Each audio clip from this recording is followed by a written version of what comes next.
Hi, class. This lecture is going to take a look at relative humidity, and then it'll touch a little bit on adiabatic processes. So relative humidity, as you see on the bottom, can be calculated by looking at the actual water vapor in the air divided by the water capacity. And so that would be the total amount. And you're going to multiply that by 100 to get the number in a percent. So when you listen to the weatherman or weatherwoman, they're going to tell you, oh, it's a pretty humid day out today. It's 85%.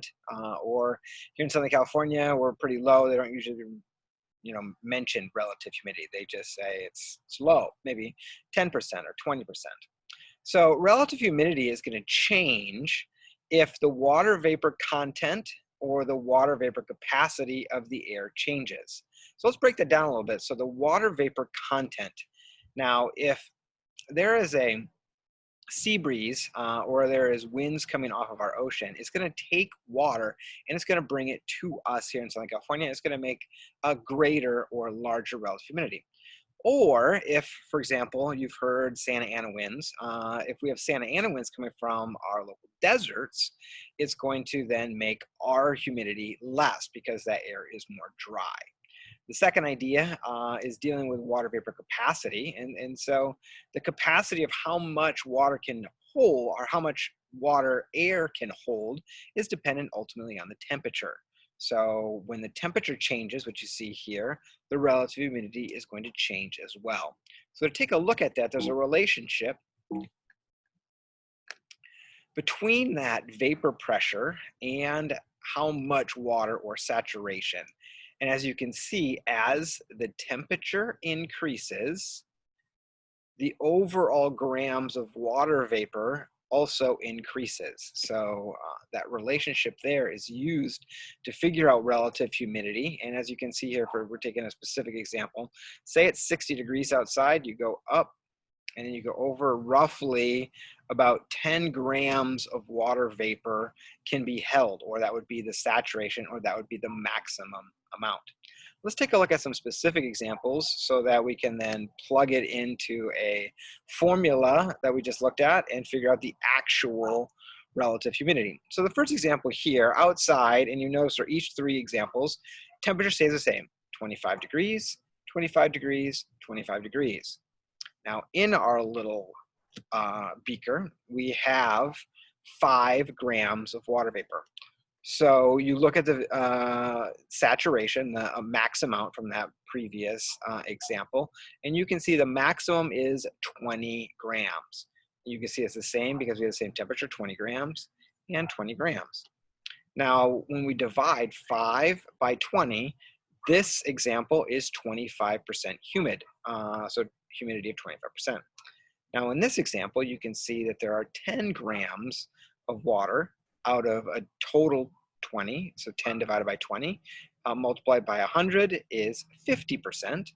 And then you can see here, you've got 20 grams divided by 20 grams, means that you have 100% or completely humid. It's basically raining or clouds in this little beaker.